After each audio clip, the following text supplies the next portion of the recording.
Вы смотрите новости на Якутия-24, в студии Иван Лазаренко, и коротко о главном в этом выпуске. С первых дней начала пожароопасного сезона республика получит собственную авиацию с подвесным оборудованием по искусственному вызыванию осадков. Какие еще меры по предупреждению пожаров озвучил глава республики на прошедшем заседании? К 2030 году в Якутии планируется построить более 40 газозаправочных станций. В историческом парке «Россия. Моя история» пройдут образовательные мероприятия для взрослых и детей.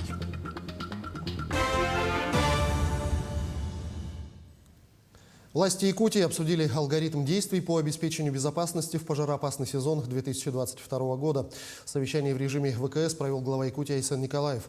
Он отметил, что на этот год кратно увеличены средства на проведение авиамониторинга, авиационного и наземного патрулирования, а также на мероприятия по тушению лесных пожаров.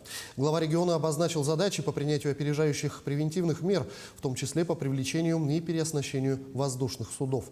Отдельное внимание уделено вопросам увеличения штатной численности авиалесоохраны и Якутлесресурса, эксплуатации закупленной в рамках федерального финансирования тяжелой спецтехники. Перед началом пожароопасного сезона группировки специализированной техники будут заранее размещены на участках муниципальных образований, в которых прогнозируется наиболее высокая вероятность возникновения природных пожаров. С первых дней начала пожароопасного сезона республика получит собственную авиацию с подвесным оборудованием по искусственному вызыванию осадков. Планируется организовать обучение и переобучение работающего в лесопожарных формированиях персонала. Главам поселений и наследов поручено обеспечить обустройство противопожарных разрывов, подготовку техники и резервных сил. Все мероприятия по подготовке к пожароопасному сезону должны быть завершены в апреле. Решение, начиная после поездки министра природных ресурсов, необходимо будет на моем уровне и на вашем ряд таких выездных совещаний устроить по районам республики, где мы предполагаем наиболее пожароопасную ситуацию в 2022 году. Именно с выездом на место, с тем, чтобы пригласить и глав населенных пунктов, наши силы, которые там есть и по линии Госком-ОБЖ, пожарников, МЧС, конечно же, безусловно, Минохрана здесь должно быть главным у нас, Минэкология, подготовки всех этих мероприятий. И как раз с выездом на места рассмотреть. Я считаю, что такая необходимость есть. Ну а в ходе прямого эфира в социальных сетях, который прошел накануне, глава Якутии Айсен Николаев сообщил, что к 2030 году в Якутии планируется построить более 40 газозаправочных станций. Руководитель республики отметил, что сегодня цена на топливо на нефтеперерабатывающих заводах страны выросла. Из-за этого Саха-нефтегазсбыт был вынужден увеличить цену на дизтопливо порядка на 7-8%. Напомним, что с этого года в Якутии будут выдавать субсидии на компенсацию затрат по переводу транспорта на газомоторное топливо. На эти цели в бюджете предусмотрено 24 миллиона рублей. Кроме того, с 2020 года в Якутии на 50% снижен транспортный налог для владельцев машин, работающих на природном газе. Также компании, занятые строительством газовых заправок, освобождены от уплаты налогов на имущество. Сейчас в республике действует 8 автомобильных газонаполнительных компрессорных станций, 23 автомобильные газозаправочные и 22 передвижные автомобильные газозаправочные станции. Первая партия закупленных экспресс-тестов для определения заболевания новой коронавирусной инфекцией в первую очередь будет доставлена в отдаленные населенные пункты. Об этом, отвечая на вопрос жителей северных районов, также заявил Айсен Николаев в ходе прямого эфира. Кроме того, использование экспресс-тестов снизит нагрузку на ПЦР-лаборатории. По данным Минздрава Якутии, первая партия из 37 тысяч экспресс-тестов в настоящее время развозится по районам. Вторая партия поступила буквально на днях. Это еще 34 тысячи экспресс-тестов. В результате у нас получается вот такая. Ковид-сертификаты по результатам теста на антитела начнут выдавать в России после 1 февраля 2022 года, рассчитывает вице-премьер России Татьяна Голикова. Получить их смогут не только россияне, но и иностранцы, сдавшие соответствующий тест на территории страны. На брифинге в пятницу Голикова рассказала, что только за последние 5 дней заболеваемость ковидом в России выросла более чем на 20% на фоне появления омикрон-штамма, который, по прогнозам властей, вытеснит господствующую в стране дельту. Новые меры противодействия очередной волне эпидемии планируется обсудить на заседании Координационного совета при правительстве уже во вторник, 18 января.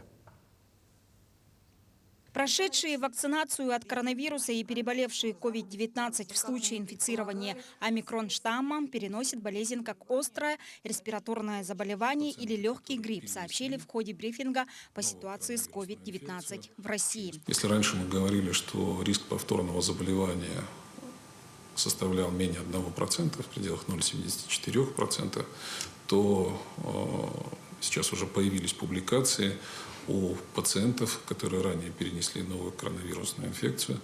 Риск повторного заражения возрастает до 5 раз уже сегодня. В ходе брифинга вице-премьер России Татьяна Голикова также назвала число случаев заражения омикрон-штаммом в стране, которое составляет уже более 700 случаев. Более половины, а именно 53% из них были зарегистрированы в Москве. И мы предполагаем, что, учитывая контагиозность этого штамма, по различным оценкам она составляет от 3 до 7 раз, количество, естественно, будет расти, и постепенно, как это и происходит в других странах, штамм омикрон вытеснит доминирующий пока на территории Российской Федерации штамм дельта. В свою очередь, глава Роспотребнадзора Анна Попова рассказала на брифинге, что у нового вируса изменился инкубационный период, что является причиной его гораздо более быстрого распространения.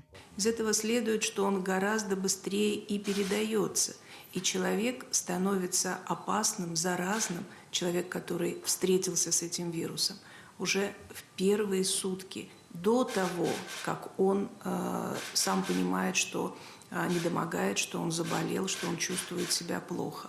И в этом высокий риск распространения нового коронавируса, именно омикрона.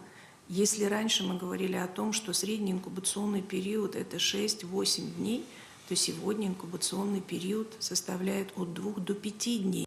По данным оперативного штаба, за последние сутки в России было зарегистрировано свыше 27 тысяч случаев заражения коронавирусом. Также отмечено, что Россия сможет справиться с новой волной заболеваемости омикрон-штаммом при соблюдении выработанных правил. При этом, по словам экспертов, эта волна заболеваемости коронавирусом простой не будет. И к другим темам. Новое здание построят для медицинского института Северо-Восточного федерального университета. Об этом сообщил глава региона Айсен Николаев. На встрече с председателем Совета Федерации Федерального собрания России Валентиной Матвиенко мы поставили вопрос о строительстве нового здания мединститута со всей соответствующей инфраструктурой и получили поддержку, сказал глава. Мединститут Северо-Восточного федерального университета готовит специалистов на додипломном этапе на 18 кафедрах по 6 специальностям. Это лечебное дело, педиатрия, стоматология, фармация, медико-профилактическое дело и сестринское дело. Программа обеспечения жильем многодетных семей, имеющих 5 и более несовершеннолетних детей, в этом году будет продолжена. В этом году в бюджете республики на эти цели заложено 200 миллионов рублей, заявил Айсен Николаев и добавил, что темпы реализации программы его не устраивают. В очереди на жилье стоят порядка 1800 семей. Напомню, программа предоставления единовременной социальной выплаты многодетным семьям, имеющим 5 и более несовершеннолетних детей, на приобретение или строительство жилого помещения реализуется в Якутии с 2012 года. В своем послании Государственному собранию Ултумен Айсен Николаев поручил правительству в течение 5 лет разработать дополнительные механизмы и решить вопрос по ликвидации очереди. С начала года коммунальщики вывезли с улиц Ленска 8 тысяч кубометров снега. В арсенале фирмы-подрядчика 12 единиц техники. В будни она прошлась по центру города, на выходных поедет в отдаленные микрорайоны. Автогрейдеры вскрывают снежный накат с проезжей части и обочин. Погрузчики выкладывают его на середину дороги, на так называемые снегоуборочные ручки грузят снег в самосвалы. В таком режиме с обеда и до 3 утра подрядчики работают последние 10 дней. Работаем, получается, сейчас в дневное время, так как ночью опускается температура до минус 45-50, и в ночное время нет возможности убирать снег, поэтому приносим сразу водителям извинения за неудобства временные. В Якутске проходит первый фестиваль знаний «Зимний сад». В течение 1,5 месяцев по выходным дням в историческом парке «Россия. Моя история» пройдут образовательные мероприятия для взрослых и детей. По словам организаторов, первый подобный фестиваль поможет поменять эко-мышление у многих. Подробности далее в сюжете Ивана Яковлева. Поменять экомышление – эта тема красной нитью пронизывает все экспонаты и проекты первого фестиваля «Зимний сад». Экологическое мышление – это устойчивое понимание ценностей и взаимосвязи всех элементов экосистемы Земли. Также ощущение ответственности за возможные последствия своих действий. Такой тип мышления не случайно считают базовым навыком 21 века. Обычно бывает так, что зимой в ботанических садах жизнь немножко замирает, но мы решили разнообразить свою деятельность и организовать вот такой вот комплексный фестиваль, фестиваль знаний, как мы его назвали. Он сочетает в себе науку и искусство и показывает взаимосвязь этих двух направлений нашей жизни, что одно не может развиваться без другого и гармонично существовать. Стоит отметить, что это первый подобного плана фестиваль, и проводится он в рамках регулярных мероприятий, которые организует Ботанический сад Северо-Восточного федерального университета. Накануне открылась выставка ботанической иллюстрации «Песни, море и цветов» на дальних берегах. Здесь представлено 48 удивительных работ, которые особенно интересны детям. Академический рисунок, изображение растений для книг, для изданий и просто изображения природы важны для науки и важны для людей как искусство. Здесь есть картины, связанные с морем, здесь есть работы, сделаны профессионалами, работы, сделаны любителями. Также организаторы презентовали 2 экологических конкурса, которые призваны привлечь внимание к сохранению и бережному отношению к природным ресурсам. Первый международный конкурс семейных проектов по охране и изучению деревьев «Возьми дерево в семью». Второй конкурс экопроектов и один в поле воин, в котором нужно осветить личный вклад в деле охраны окружающей среды. Наши институты, научные институты, это Институт биологии, Ботанический сад и другие коллеги ведут постоянную научную работу. Они описывают, они рассказывают ареал, расположение нашей растительности, особенно по краснокнижным видам. А на основе этого уже население Республики Саха-Якутия будет знать, где что произрастает, какие растения мы должны охранять. И, конечно, это будет позволять бережно относиться к природе. Каждую субботу и воскресенье в лектории исторического парка в рамках мероприятия заработает площадка, где пройдут научно-популярные лекции, семинары. Особенно важно то, что все мероприятия будут основаны на примере Якутии. Фестиваль пройдет в очно-заочном формате, поэтому организаторы призывают участвовать школьников из других районов республики, ведь именно им предстоит жить и влиять на планету в ближайшие десятилетия, решать, что делать с климатическими изменениями, дефицитом ценных природных ресурсов, энергетическими и мусорными коллапсами.